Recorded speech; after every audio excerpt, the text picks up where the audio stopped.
Hi, everyone. Well, this is different for us, isn't it? We kind of talked about the fact that we might have to do this before we left school. So we're going to do the best we can.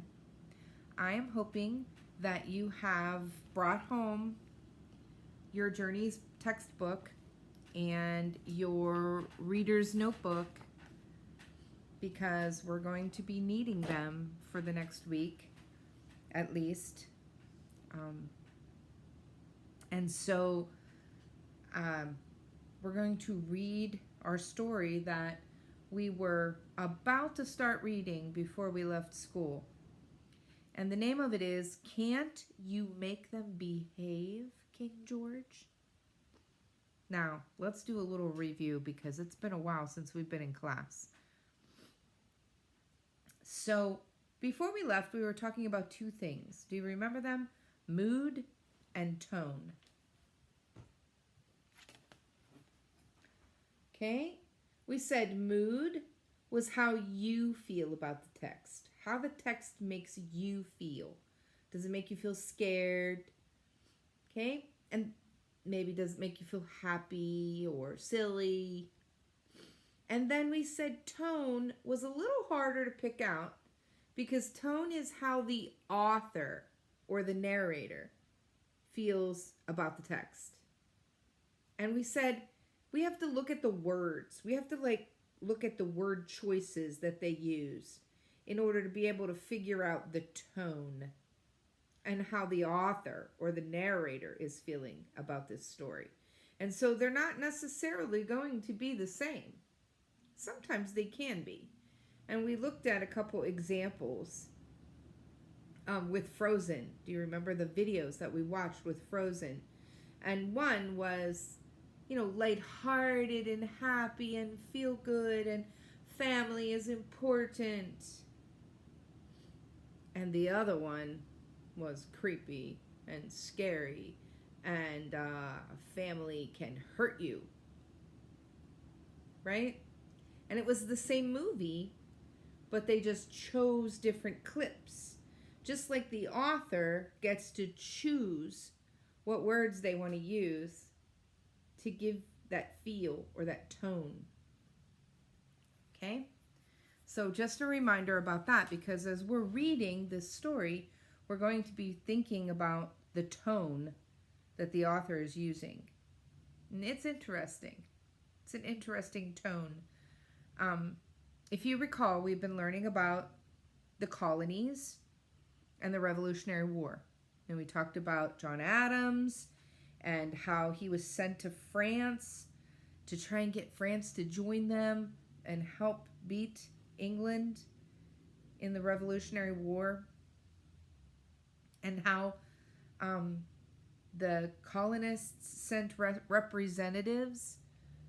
Each colony sent a representative and they met in the Continental Congress. And somebody nominated Thomas Jefferson to write this letter to the king. And the letter was called the Declaration of Independence. And basically what the letter said was, hey, look, we don't want to be part of England anymore. We want to do our own thing. We don't want to because you're taxing us and we don't get to say we don't get to choose anything. We don't get a voice in the government. You're not asking us for any input. You're just slapping taxes on things to try and get money. So we're unhappy about it, and we're not going to take it anymore, and we just don't want to be part of England anymore. And so when they did that, when they wrote that letter, they knew that was treason. And if you remember, we said treason was when you do something against the rules of your government. And back in that day, that was punishable by prison or death.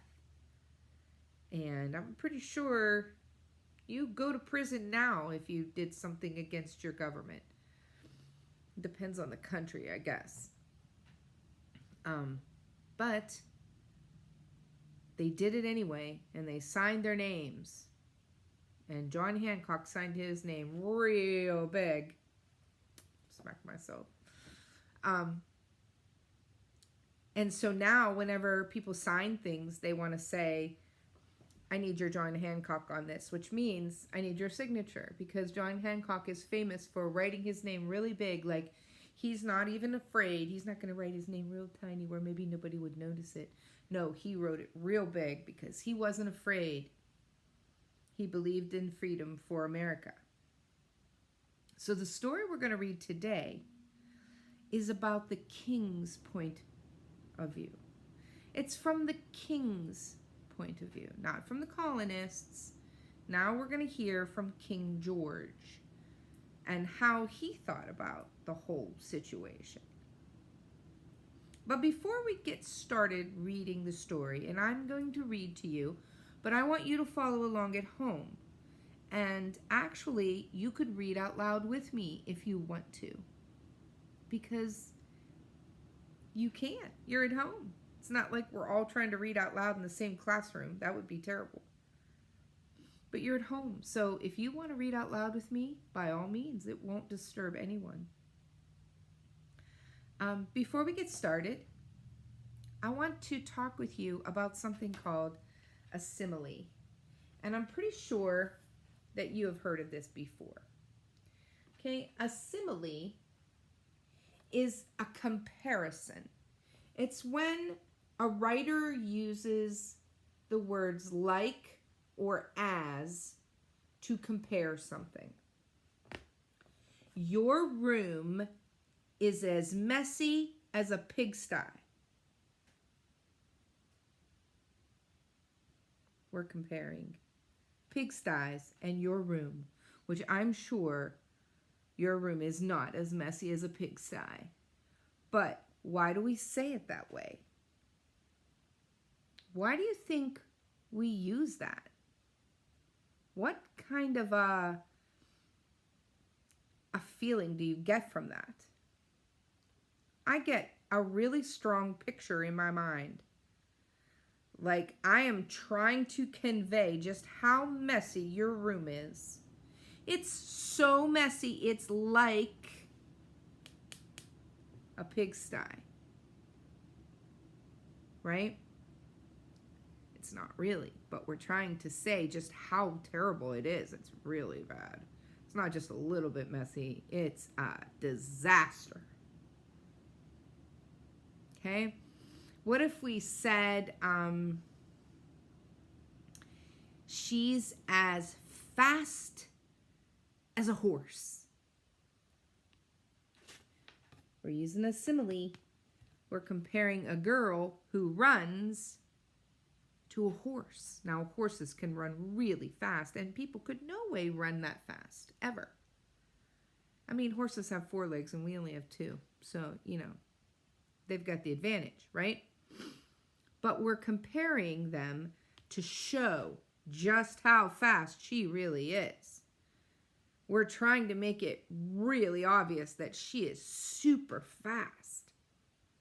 So we're saying she runs as fast as a horse.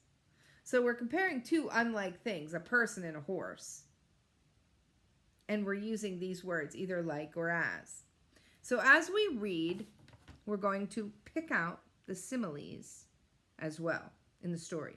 So we're listening for tone. What does the author feel about this? And we're looking for similes, like or as. Okay? Our story starts on page 358 in your book.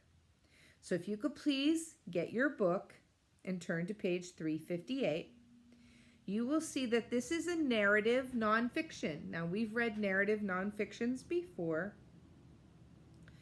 And what it says about narrative nonfiction is that it tells about people, places, and events that are real. Look for events in time order. First this happened, then that happened, then this happened. And then facts. Like real factual information that helps tell the story. Okay? So, narrative, nonfiction. Now, what's narrative mean? Narrative just means a story. Any kind of story. Okay? And nonfiction, you know what nonfiction is. It's truth. It's not made up.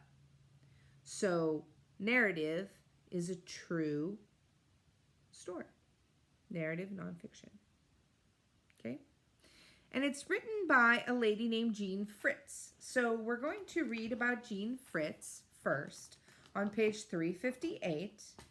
And then I'm going to stop the video and continue in a second video because YouTube will only let me put videos on that are 15 minutes long. So as we read this story, you will see that I have to stop and start again in a different video. But that's okay. You know, when you have to stop and start again, just go get a drink or a cookie or a banana. I don't know. Okay? Stand up, walk around a little bit, and then come right back. All right? Okay, so I'm going to read to you on page 358, Meet the Author. Her name is Jean Fritz. Jean Fritz. And it says, Jean Fritz says it takes a lot of research to learn about the subjects of her non-fiction books. So she does a lot of research to learn about these people she writes about. She loves finding quirky details and funny facts about real people. What's quirky mean? Quirky means kind of odd. Odd little details about people. And let's face facts, we're all a little quirky. We all have something about us, right? She never makes up the things that people say in her books. All the dialogue she uses comes from accounts in real letters, journals, and diaries. So she never makes up the words that you're going to hear that the people say. She doesn't ever make up anything that's in quotation marks. She takes that directly from a primary source, which would be a journal or a letter or a diary. Okay? And then the illustrator is Tommy DePaula, and I'm sure you've read and seen some stories where he's been the illustrator. It says Tommy DePaula has been drawing ever since he can remember. When he was young, his parents let him work in a special space in the attic. Now he has his own studio where he paints and illustrates popular children's books, such as 26 Fairmont Avenue. He receives over 100,000 fan letters per year. Wow, that's a lot. Okay, now take a look, please, at page 359 in your book. It says the essential question down in the bottom corner there. How can people's differences of opinion lead to a revolution? Now, revolution was one of our vocabulary words, and I hope that you will continue to learn them and practice them on Spelling City, along with your spelling words. You have an assignment, and I emailed everyone, or I stapled everyone's Spelling City login to their packet that they took home on Friday. If you cannot get on to Spelling City to work on your spelling and your vocab, please email me. My email address and my phone number are on the Google Classroom site, and you obviously are on the Google Classroom site or you wouldn't be watching these videos. So if you're having any trouble with Spelling City, please either email me or call me on the number, or there's 2 emails there. And let me know, and I will do what I can to help you. Okay, I'm going to stop, and I'll start again in the next video.